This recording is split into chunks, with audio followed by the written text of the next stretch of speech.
बिस्मिल्लाहिर्रहमानिर्रहीम अस्सलाम वालेकुम dear students, welcome to my YouTube channel. आज हम एसओसी 101 का लेक्चर नंबर 1 स्टार्ट करेंगे। तो सोशियोलॉजी के इस सब्जेक्ट को हम इब्तिदा से शुरू करेंगे और जल्दी से कोशिश करेंगे कि इसको कवर किया जाए। बहुत ही आसान सब्जेक्ट है और इंटरेस्टिंग है, परेशान नहीं आपने होना। तो अगर भी इसी सब्जेक्ट के किसी भी जगह पे कोई प्रॉब्लम आपको क्रिएट हो, कोई भी मसला का सामना करना पड़े, तो आप कमेंट बॉक्स में मुझसे ज़रूर पूछिएगा, रब्ता कीजिएगा, तो इंशाल्लाह आपकी रहनुमाई ज़रूर की जाएगी।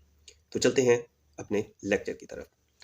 तो लेक्चर हमारा टॉपिक है the origins of the sociology. Sociology की ओरिजिन क्या है, कहाँ से इसकी इब्तदा हुई। तो सबसे पहले हम देखते हैं कि सोशियोलॉजी कहते किसको हैं। Sociology is the scientific study of human social life, group and societies.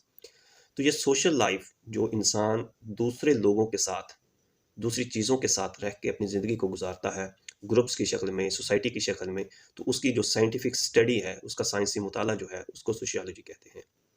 तो वो कहते हैं कि सोशियोलॉजी जो 19वीं सेंचुरी थी, उस तक उसकी कोई भी इब्तदा नहीं थी। 19वीं की सदी के दरमियान में से, मिड में से यूरोपियन जो लोग थे, उन्होंने इस पे रिसर्च करना शुरू की, इस पे थोड़ी सी डिबेट करना शुरू की, तो साइंटिफिक मेथड और अपने आइडियाज़ को पेश किया। तो ये एक ओरिजिन है, उसकी इब्तदा सोशियोलॉजी की स्टार्ट हुई कि लोग किस तरीके आपस में रहते हैं। तो इसके 3 फैक्टर हैं। तो कौन कौन से हैं उसकी तरफ हम चलते हैं। The first was the industrial revolution. तो जो इसकी इब्तदा का मेन माखज है वो है इंडस्ट्रियल रेवोल्यूशन क्या है। तो इंडस्ट्रियल रेवोल्यूशन का मतलब ये है कि इंडस्ट्री की वजूहात क्या हैं, इब्तदा कैसे आई, उसका आगाज़ कैसे हुआ, उसकी तरक्की क्या हुई, इंडस्ट्री की तरक्की की वजह से इंसान के बिहेवियर के अंदर, इंसान की लाइफ के अंदर क्या क्या तब्दीली पैदा हुई, तो उसके बारे में डिस्कस करेंगे। तो 19वीं सेंचुरी के दरमियान में से, मिड में से ये चेंजिंग आई कि लोग एग्रीकल्चर को, ज़राअत को छोड़ के फैक्ट्री और इंडस्ट्री की तरफ अपना उन्होंने तवज्जो की, राग़ब होना शुरू हो गए। तो उसकी वजूहात ये थी कि मुख्तलिफ ऑक्यूपेशन जो थे, उनके ज़रिए उनका जो रोज़ माश था, वो उसका गुजारा नहीं होता था। एम्प्लॉयमेंट जो गुर्बत थी, उसमें इजाफा होता जा रहा था। लैंड की जो, ये कह सकते हैं कि लैंड, ज़मीन की जो पैदावार थी, वो थोड़ा सा कम हो गई और उनके अखराजात वगैरह पूरे नहीं हुए। तो वो लोगों को अपने माइग्रेट करके अपने घर छोड़ के शहरों की तरफ जॉब की तलाश के अंदर सिटी आना शुरू किया और इंडस्ट्री की इब्तदा हुई। जब इंडस्ट्री की इब्तदा हुई तो लोगों ने इकट्ठे मिल बैठ के काम करना शुरू किया, इकट्ठे रहना शुरू किया, एक दूसरे के साथ उनके रवाबत कायम हुए, जिसकी वजह से फिर सोशल लाइफ की इब्तदा हुई। तो उसमें दूसरा पॉइंट कहते हैं, at a new place there was enormity, crowding, filth and poverty. इसमें यह भी मसला जो तो हमने पहले भी थोड़ा सा डिस्कस किया कि गुर्बत की वजह से, क्योंकि ज़मीन की जो पैदावार थी, जो जनरेशन थी, उनकी ज़िंदगी के लिए वो चीज़ें उनको फुलफिल नहीं कर रही थी, पूरा नहीं कर रही थी, इस वजह से वो इंडस्ट्री की तरफ राग़ब हुए। उसमें नेक्स्ट कहता है कि the city greeted them with horrible working condition, low pay, क्योंकि कम आमदनी की वजह से भी मसाइल पैदा हुए, जिसकी वजह से लोगों ने इंडस्ट्री की तरफ अपना रुजू किया, राग़ब हुए, जिसकी वजह से सोशल लाइफ की इब्तदा हुई। और इसके बाद ये भी हुआ कि लोगों के अंदर जमहूरियत पैदा हो गई। उससे पहले जो लोग थे वो कबीलों की शक्ल में, कबाइल की शक्ल में इकट्ठे रहते थे और एक दूसरा कबाइल दूसरे कबीले को अच्छे तरीके से नहीं देख सकता था, उनकी इजारादारी होती थी।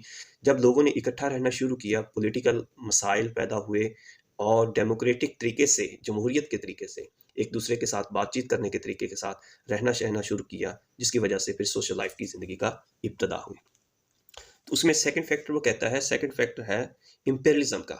इम्पेरियलिज्म कहते हैं कि मुख्तलिफ कल्चर थे और जैसे अंग्रेज़ों ने या यूरोपियन ने बहुत सारी दुनिया के कुछ हिस्सों को फ़तह कर लिया।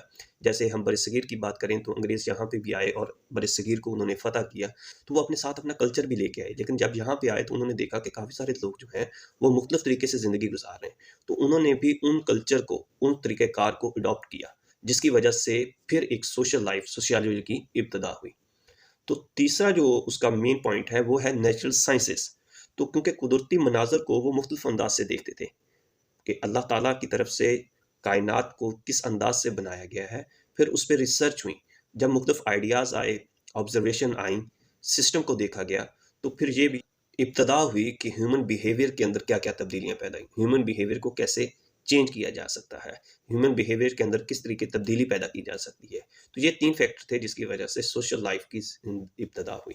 हुई कि ऑगस्ट कॉम्टे कौन थे और उन्होंने सोशियोलॉजी की इब्तदा किस अंदाज से की, वो किस तरीके से सोशल लाइफ को देखते थे। तो ऑगस्ट कॉम्टे जो उनका टाइम पीरियड है वो 1798 से 1875 है, ये लाजमी याद रखिएगा एमसीक्यूज़ के हवाले से। और वो कौन थे? वो फ्रेंच थे, लेकिन वो भी किसी छोटे से गाँव से माइग्रेट करके इंडस्ट्रियल रेवोल्यूशन की वजूहात की बिना पे वो बड़े शहर के अंदर, पेरिस के अंदर आए। फिर उन्होंने मुख्तलिफ़ चीज़ों को मुख्तलिफ़ अंदाज से देखा कि कुछ चीज़ें वैसी ही हैं और कुछ चीज़ें तब्दील हो रही हैं, जिसको सोशल आर्डर या सोशल स्टैटिक कहते हैं। सोशल स्टैटिक का मतलब ये था कि कुछ चीज़ें वैसी की वैसी ही हैं, वो तब्दील नहीं हो रही। और सोशल चेंज का मतलब ये सोशल डायनामिक क्या था? उसमें ये था कि कुछ चीज़ें अपने वक़्त के लिहाज से कुछ चीज़ें तब्दील हो रही हैं। तो फिर उन्होंने इस चीज़ को बड़े गौर से देखा, बड़े गौर से उसका मुशाहिदा किया, ऑब्ज़र्वेशन की और इसको फिर स्टडी किया कि ये क्यों ऐसी चीज़ें हैं कि जो कुछ चीज़ें वैसे के वैसे ही रह रही हैं और कुछ चीज़ों के अंदर तब्दीली पैदा हो रही है।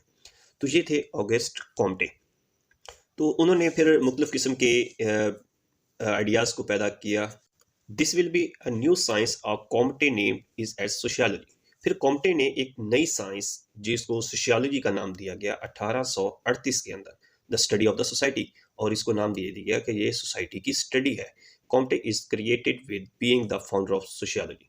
तो इसको एमसीक्यूज़ के हवाले से भी और शॉर्ट क्वेश्चन के हवाले से भी ये ज़रूर याद रखिएगा कि सोशियोलॉजी की जो फाउंडर है, सोशियोलॉजी के बुनियाद रखने वाले हैं, वो कौन हैं?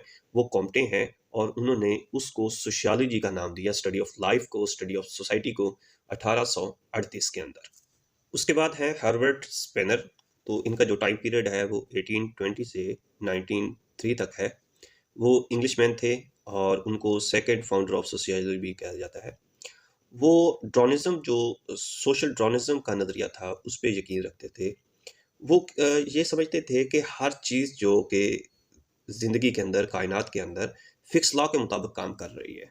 हर चीज़ अपने वक़्त पे आ रही है। जैसे दिन है, रात है, सूरज का आना, बारिश का होना, मौसमियात का तब्दील होना मौसम का, तो ये हर चीज़ अपने वक़्त पे हो रही है।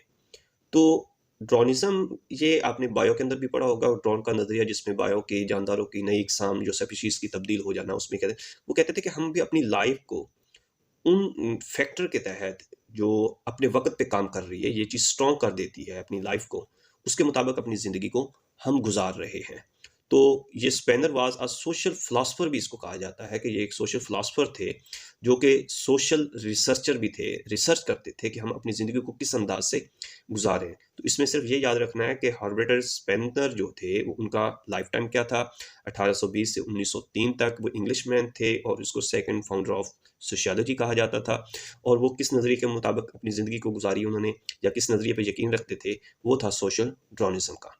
तो ये एमसीक्यूज़ और शॉर्ट क्वेश्चन के हवाले से इसको आपने ये तैयार कर लेना है। उसके बाद कार्ल मैक्स जो हैं, वो 1818 से लेके 1883 तक उनका टाइम पीरियड है। कार्ल मैक्स जो थे वो जर्मन थे और वो ये क्लॉस कॉन्फ्लिक्ट जो नज़रिया था उस पे यकीन रखते थे कि हर चीज़ जो है वो कॉन्फ्लिक्ट के मुताबिक अपना काम कर रही है। तो कॉन्फ्लिक्ट का मतलब ये होता है कि किसी भी चीज़, किसी भी बात पे कुछ तनाज़ा पैदा हो जाता है, जिसकी वजह से मुख्तलिफ़ किस्म के आइडियाज़ और ऑब्ज़र्वेशन जन्म लेती हैं। और मुख्तलिफ़ सोशल लाइफ़ के अंदर जो आप ज़िंदगी गुज़ार रहे होते हैं, रिलेशनशिप होते हैं, उनके अंदर भी मुख्तलिफ़ किस्म के अ, तनाज़ात जो हैं वो पैदा होते हैं और उनकी वजह से फिर आप अपने मसाइल का हल निकालते हैं। तो उन्होंने हिस्ट्री के मुतल्लिक़ भी लिखा है, फ़िलॉसफ़ी और इकोनॉमिक्स और पॉलिटिकल साइंस के बारे में भी काफ़ी सारा नज़रियात पेश किए हैं। तो he introduce one of the major perspectives in sociology, conflict perspective. तो उन्होंने सोशियोलॉजी में बहुत सारे पर्सपेक्टिव्स अंदाज से इंट्रोड्यूस करवाया है, जिसको कॉन्फ्लिक्ट पर्सपेक्टिव कहा जाता है। तो इसमें सिर्फ एक ही चीज़ आपने याद करनी है कि कार्ल मार्क्स की आपका टाइम पीरियड क्या था, 1818 से लेकर 1883 तक, और उनका जो नज़रिया था उसका नाम क्या था, वो था कॉन्फ्लिक्ट। इसके बाद है इमाइल डॉर्किन। उनका जो टाइम पीरियड था 1858 से 1917 तक था। वो फ्रेंच थे और उनका जो नज़रिया था वो सोशल इंटीग्रेशन का था, कि सोशल लाइफ के अंदर सोशल इंटीग्रेशन का बहुत ज़्यादा रोल है। तो इसका मतलब ये था, या उनका मानना ये था, कि इंसान की ज़िंदगी में जो सोसाइटी का जो किरदार है वो बहुत ज़्यादा है। वो कैसे कि सोसाइटी जो है वो इंसान को इतना मजबूत बना देती है कि वो एक ज़ालिम बादशाह भी बन सकता है, और सोसाइटी इंसान को इतना कमज़ोर कर देती है कि वो खुदकशी करने पर भी आमादा हो जाता है। तो ये था नज़रिया इमाइल डॉर्कन का। उसके बाद है मैक्स वेबर। मैक्स वेबर का जो टाइम पीरियड है 1864 से 1920 तक है और वो जर्मन थे मैक्स वेबर। और उनका जो मानना था वो है था कि क्रॉस कल्चर और हिस्टोरिकल मटेरियल, कि वो कहते थे कि ये मुख्तलिफ कल्चर दुनिया के अंदर हैं, लोगों ने अपनाए हुए हैं। जब भी आप एक जगह से दूसरी जगह जाते हैं तो आप दूसरे कल्चर को अपना लेते हैं। तो जैसे हम ये कह सकते हैं कि बरसगीर के अंदर जैसे ही अंग्रेज़ आए, बरसगीर ने कुछ चीज़ें उनकी अपना लीं और कुछ उन्होंने बरसगीर की अपना लीं। तो कल्चर जो है वो चेंज होता है, मकसद कल्चर के साथ-साथ इंसान का बिहेवियर जो है वो भी थोड़ा-सा तब्दील हो जाता है। तो ये थे मैक्स वेबर। अब उसके बाद नेक्स्ट टॉपिक है द फील्ड ऑफ सोशियोलॉजी क्या है?